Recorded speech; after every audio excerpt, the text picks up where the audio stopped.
I've just created my very own football club, this time in Spain. We've got our stadium, we've revealed the kits, secured the sponsors. Everything looks perfect on paper, but there's one problem. We couldn't win a single game in preseason. Now, don't get me wrong, we learned a lot about our squad. Our captain Santiago Pardo, absolute warrior. Ander Guerra, a literal giant in the midfield. And Hugo Calderon, this kid has been on fire, finishing preseason as our top scorer. But here's the harsh reality. I'm still not sure if we're good enough for the Segunda division. I mean, the team needs a bit of help. Some smart signings? Or maybe a youth scouting project to unearth the next Spanish wonder kid. But we can't do both. We spent most of our budget on our stadium and the coaching staff. We're now left with just 800k. So now we face a massive decision. Figuring out maybe some smart signings or free agents, or rolling the dice on the youth academy. Oh man, this is such a tough decision to make. I mean, a free agent transfer right now could give us a massive boost, because look at some of the players that are available here. Like this Moroccan Atiatala. I'm pretty sure he was part of the Moroccan World Cup squad that reached the semi-finals. A player with World Cup experience playing for our club. That could be just massive. But then again, the youth academy could offer something long-term.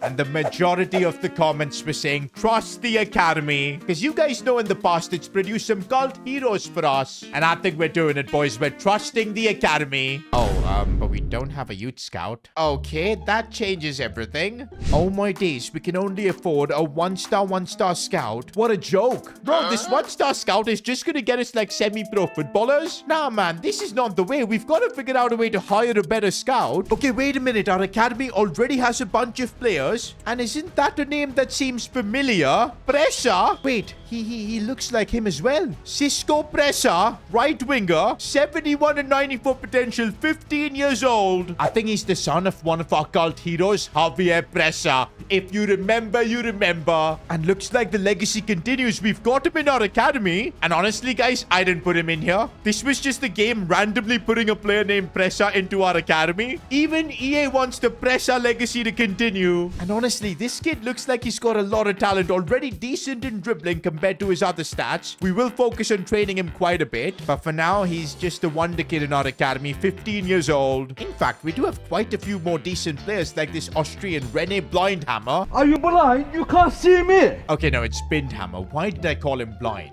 Hold on. We've got a goalkeeper in the academy that's 65 rated, 70 to 94 potential. Nah, that's pretty mental. And wait a minute. I've just got an idea to make some cash. Now, if you remember, in our team, we've got two goalkeepers with the same rating, Niang and Torres. Niang was good, made a few saves, but Torres, absolute fraud. Literally didn't have hands. I'm thinking, why not we just sell Torres, transfer list him, bang. That should get us a bit of money. But oh wow, we've pretty much made it to the start of the Segunda division, but there have been no offers for Torres. I guess club saw his highlights in preseason and decided no. Okay, we've still got time to probably sell him and then kickstart our academy. Until then, looks like we've got another problem here. Contracts. Pretty much our entire club's contracts are expiring. How on earth am I going to renew all of this? Bro, our 800k might just go in renewing these contracts because they'll all want a bit of a wage bump. Let's just renew Niang for another 3 years. See, I tried reducing the wages a little bit and none of the players are agreeing. Man, this is an absolute struggle. I'm trying to keep the wages as similar as possible, but then our players want release clauses. Tell them to bring me my money. I've specifically called the giant Ander Guerra in for a meeting. Okay, doesn't look as big over here. But yeah, there's no way I want to be putting like a release clause on Guerra. I've seen how special he is. I don't think there are many central midfielders who are 6'6". He's got something about him. I want him to renew for another 3 years. But no release clause, most importantly. We'll try and keep him on similar wages. Is that going to work? Come on, Guerra. Do it for the badge. Well, he does want a signing bonus. Okay, fair enough. We'll just give it to you. Well, there you go. At least we've renewed the giant Ander Guerra's contract. And bro, I've got a feeling he's faking his height, man, because how does he not look tall in here? Talking about Ander Guerra, we've got some more information about him. 6'6" tall, that we know. But I had no idea he was in Barcelona's youth academy. Oh, but in the basketball division. Wait, bro started playing football at the age of 18? His biggest inspirations are LeBron James and Caitlin Clark. Wait, he dreamed of becoming an NBA player. Scouted by S2G Club the football after they saw him hit a windmill dunk on his little sister at the local basketball court. Why did we scout him for football when he was playing basketball? basketball. Kind of sums up our scouting department, doesn't it? Fights with his little sister often. Well, that's not very nice. Somebody said that I can see bro in club's kitchen already. Nah, bro, I think he's actually good on the pitch. My only worry is that if he decides to leave football to play basketball, that could be a bit of a problem. By the way, you guys should follow our club's official Instagram account. But if we can get our Instagram to like 100k, bro, that would be just insane. Could help the club get some big sponsorships. So yeah, make sure you follow us on the gram. But okay, back to renewing contracts. It is going reasonably well. Most players have agreed for a minor wage bump because hey, so far they've not really achieved much, but I'm having to put release clauses on a lot of the players because otherwise they're just not willing to sign. And what a relief, at least we've sorted out this contract problem. Most players are now on reasonably long-term deals, but that's come at a cost. We're down to 370k now, and we were out here thinking about signing free agents, investing in the academy. None of that is going to be possible with like 370k. I do still have a plan though. If we can sell Cristobal Torres and also this Koulibaly guy, again he's a 30-year-old midfielder, let's just get Unk out of this club. But yeah, if we're able to sell them, that could get us funds to maybe kickstart our academy. Meanwhile, boys, the Segunda season is upon us. And I think I've got some big decisions to make already. Who starts up top in the striker spot? João Andrade, our Portuguese striker. Don't forget, he's already scored a goal for us. But Hugo Calderon was our top scorer during preseason. Honestly, it's a really tough call. Both are really different players. I must say, though, Hugo Calderon was player of the episode from the last one. I don't think there's any doubts about it. Now, normally for player of the episode, we usually give our players a play style. A lot of people in the comments have been saying that it's too overpowered, especially the early days of the series. So what we're gonna do, until we get to La Liga, the player of the episode award is gonna give a +3 stat boost. So that means we can give any of Calderon's stats here a +3 boost. Or we could split it as well. But honestly, I kind of want to improve how Hugo Calderon feels on the ball. And come on, man, he's got 61 ball control. And I've just given that a +3. I think it's a sensible upgrade. Saying that, I do feel like we should be rewarding players who did well in preseason. I will start Hugo Calderon. I want to play Jovanovic as well, but this Perez guy is 74 rated. I think he's one of our best players. We just need to give him a bit of time to shine. And with that, I think we've got our lineup for our first official game. Now, of course, we're not playing at our home stadium, the Estadio Rose, because, of course, we're starting off our season away from home. But, man, it would be nice to actually win a game. Preseason, we couldn't win. Let's see what we can do now against Real Zaragoza. The Segunda Division has officially begun, and I think we can break away now from that. Here goes Castillo. Looks for a cross. Hugo Calderon in the box, and he just fell down. Okay, that's the kind of situation where João Andrade would have done a lot better. And wow, we just got opened up here. It's Cuenca on the charge. Good bit of passing, and Niang forced to make a good save. Yes, the giant himself, Guerra, and yeah, that's one thing. He struggles to turn, man. Oh, and again, we've been opened up here. Pardo is traveling back, but nothing can stop Real Zaragoza from scoring there. Man, Spanish football is difficult. We're not getting the ball even. Oh, Perez there with a bit of dribbling. That's nice to see as he looks for Calderon, but he's having a bit of a stinker. Dreadful first half, man. That is something I do not want to relive. For the second half, I think we need some changes. So I'm bringing on João Andrade as well as Jovanovic for Guerra. I'm just hoping these changes make a difference. I mean, we're still trying to figure out our team. It's gonna take a while. We're having to defend a lot and it's just not working out. Zaragoza doubled their lead. And yup, our first official game in the Segunda Division ends with a defeat. I mean, we barely did a thing in this game. I'm really worried, bro, right now. We're bottom of the Segunda. I know it's only one game, but the fact that we couldn't even compete, I think we raised expectations too early thinking about promotion, because right now it feels like we don't even belong at this level. The worst thing is we can't even make signings or changes or do anything because of the lack of cash. I'm still waiting and seeing if we do end up getting transfer offers for some of our players, and there you go. At least there's an offer for this Koulibaly guy. Almost $1 million as well. I mean, at this point, we will take it. Now, while we wait for that transfer to go through, we've got our second game of the season, and for this one, I think I'm bringing back João Andrade. He's playing up top. We're still chasing our first ever win. But come on, man. This one is being played at the Estadio Rose, our home stadium. And actually, the stadium looks packed. I don't know how we've got fans from Spain, but looks like the Tough Cookies have got followers everywhere. But okay, let's at least give them something to cheer for. This should be a much better performance. Come on. Here's Joaquin Perez, and he's been given an awful lot of space, and he goes for goal. That wasn't too bad. Maybe this is something we need to do, taking shots from distance. Joaquin Perez.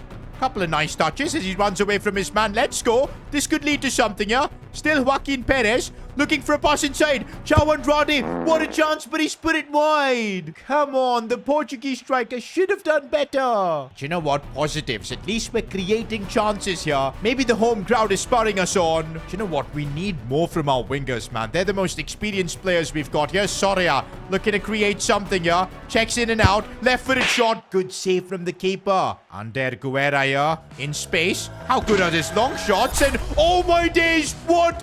Ander Guerra, the giant. I didn't know he packed a shot like that. Our first official goal is an absolute banger. Are you joking, Guerra? People were telling me in the comments that I need to make him a CDM or a centre-back. Not with a shot like that. That will forever be remembered in S2G Club the Football's history. Our first professional goal was a screamer like that. And looks like we're now a completely different team. It spurred us on. Here goes Soria with a bit of dribbling. Strikes it from distance. He too wants that long shot. Oh, but defending is going to be key. Santiago Pardo does okay. Nope. Not good enough, actually, but Niang saves the day. We're heading into halftime with the lead. Come on, man. This is a real chance to get our club's first ever win. We've got to take it. Defensively, we're going to have to do a proper job here. Niang, bro, he's making save after save. Joaquin Perez getting taken out like that, but still keeping hold of the ball somehow, and he keeps going. Still Perez. Oh, what a goal that is from him. Our midfielder scoring both goals today. I don't even know which one is better, because Joaquin Perez here, absolute warrior mentality to keep going. Now I'm starting to believe in this team, man. Maybe there is hope. We're not going to just be like relegation fodder this season. I'm slowly starting to figure out this squad, how to use our players best. It's going to take time, but right now I'm starting to see a lot of potential with what we have.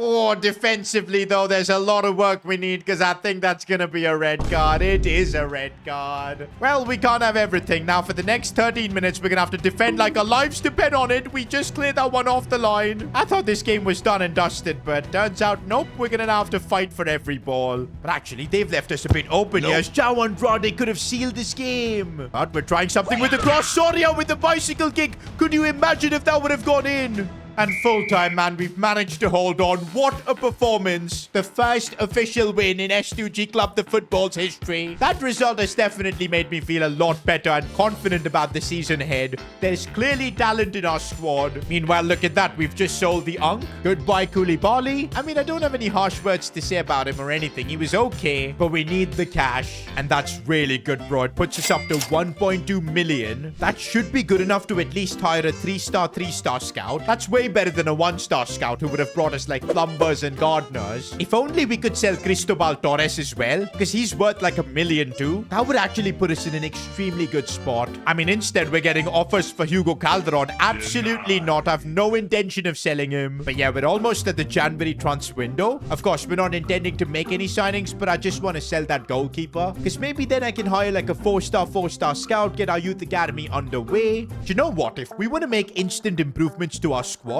maybe we should consider players already in our academy. I feel like this Prado guy, I'm just waiting to promote him into the first team once, of course, we sell one of the keepers. Blanco also looks pretty darn good. 60 rated at the age of 16. Decent potential. I mean, I could probably sell Ismael Vega. He's only 4 ratings above Blanco. Plus, we'll get a solid 600-700k for Vega. I'll try this out, because if it works, we'll just promote Blanco to be Flores' backup. Even Villalba looks like a decent talent. Koenig as well. But of course, the one I'm waiting for is Cisco Presa, the son of club legend Javier Presa. He's still 15, so we can't promote him to the... Wait, can we promote him? No, he's too young for that. We're gonna have to wait a little bit. Actually, we do have a youth tournament. This could give us a solid idea of the talent and potential of Cisco Presa. It's all eyes on Cisco, bro, and he instantly gets the ball. I mean, that is crazy. The dribbling is nuts, and he almost scored that. Wow. Honestly, bro, Cisco Presa feels like an absolute baller, man. Honestly, there's the Ronaldo chop,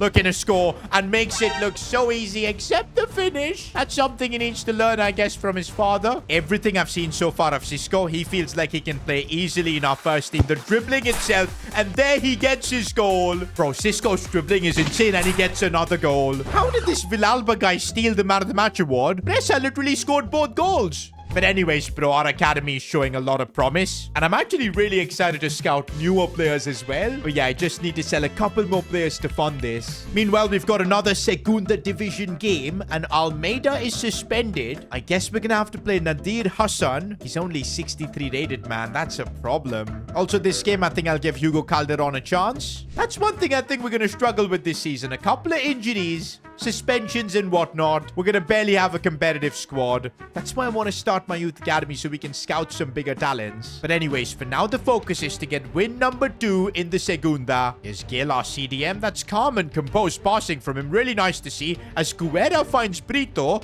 our wingers haven't really shown much promise. Maybe that could change today. Brito goes for goal, and I don't know how he sneaked that in. What a lovely finish from the man from Portugal. Okay, did that just hit the crossbar? Wait, surely I remember putting Hugo Calderon in the starting 11. How did João Andrade get here? Bit of a weird one, but I guess let's hope he can put in a good shift. Well, I guess for the second half, I'll just bring on Calderon. Yes, Calderon, his dribbling is what separates him from Andrade. Still looking to create something. Looks for a pass for Soria. Opens things up, and there you go. We're finally seeing our wingers perform too. Oh, but it could be instant reply. No, we've got Niang, who's actually saved everything that's come at him today, it feels like. Also, guys, I think we got to give some credit to our defense. Pardo has been just dominant at the back. Soria and Calderon linking up so nicely. And Calderon, what a finish. Bro, things might not be looking good for João Andrade because Hugo Calderon, whenever he plays, he does a madness like this. I actually can't believe this. Back-to-back dominant wins in the Segunda. Maybe competing for a promotion spot is not just a dream. Okay, it's now deadline day and I'm just focusing on getting cash. I want to start my youth academy and there you go. There is an offer. It's for Vega, the right back. We can get about 700k from him. I'll take it. And there you go. He's been sold. Much needed cash. No. This can't be happening. This literally can't be happening. Joaquin Perez, view offers. Oh my days. UD Almeria has paid 10 million for him. If this deal goes through, yes, we will get cash, but one of our best players will leave. Did you guys see the goal he scored? The talent he scored? Like, honestly, no way are we going to lose a 75 rated player. That will be just brutal. Wait, surely I can, like, renew his contract and stop him from leaving? Let's see. Contract negotiation. No! We just recently signed a new deal with him too. As we advance through deadline day, it all depends on Joaquin Perez. 3 hours to go, please. Just somehow, if we can survive and keep him. Bro, build this guy a statue outside the Estadio Rose because I can't believe it. He's convinced to stay and achieve great things here. He's rejected Almeria. I'm actually genuinely shocked that this deal didn't go through because there was nothing I could do to stop it. I think by this action, Joaquin has made himself a club legend already. Meanwhile, I do have a big offer for this silver guy. I've not used him because we've got Soria in the left wing position. He's got potential. He's 22, but at this stage, that 2.5 million, it could go into bringing in a really good scout. Plus, we've got Cisco Presa coming through. Once he's 16, I want him to be like the backup winger for us. Honestly, I'm okay with selling him. I'm not sure if this deal will go through because there's only like a couple of hours left. And yeah, it actually fell apart. But man, was that an exciting transfer window. Somehow we've huffed and puffed and managed to raise 1.8 million. By the way, there's something I completely forgot. Remember when we signed our New Balance deal? There was also a clause that we needed to give 5 of our players New Balance shoes. Now is the perfect time to do that. And I think Andres Soria would look really nice with some new boots. Okay, these blue ones look pretty good. But not gonna lie, boys, I like these green ones. They kind of stand out. I guess this is what we're gonna give Soria. We'll give João Andrade these blue ones. Maybe he can then finally score a goal for us. Let's go with dark blue for, of course, the next Modric Jovanovic. Guerra the Giant can have these white ones. The final player is our captain, and we'll give him these all black New Balance boots. And there you go. We've satisfied all our New Balance contract stuff. By the way, we do have some information about our captain, Santiago Pardo. Apparently, he's one of Sergio Ramos's biggest supporters. That explains his hairstyle. Oh, he played for Real Madrid's under-11s. I guess unlike Ander Guerra, he played for their football team, but he got released after getting caught trying to sneak into the first team changing rooms. Getting released for that seems like a bit harsh. Loves watching impulsive podcasts. Yo, he's like a Logan Paul fan. Wanted a Sergio Ramos face tattoo on his shin, but the tattoo artist accidentally tattooed Mr. Beast? No way! Santiago Pardo's got a Mr. Beast tattoo on his leg. Ay, that is just crazy. And it gets worse. He thought of amputating his leg after the mistake, but decided not to. What do you mean amputate your leg? Bro, you're a footballer. That would have literally ended your career. I think Santiago Pardo definitely lacks a few brain cells. But saying that, boys, he is our El Capitan. Anyways, boys, it's time to now start our Youth Academy project. I've been waiting for this. And oh, there is a decent scout available. Someone with 4-star experience, 3-star judgment. It'll cost us 900k. I think it's the best we can afford right now. Let's hire him. But the question is, where do we start our scouting project? Maybe South America. Maybe Europe, considering we are now a European club. Maybe Spain. Because come on, I think we should be focusing on finding top-tier Spanish talent. But this decision, I'm going to leave to you guys. Let me know in the comments, which country should we be scouting first? Where should we be trying to get the big talents from? And hopefully in the next episode, we'll find a future club legend.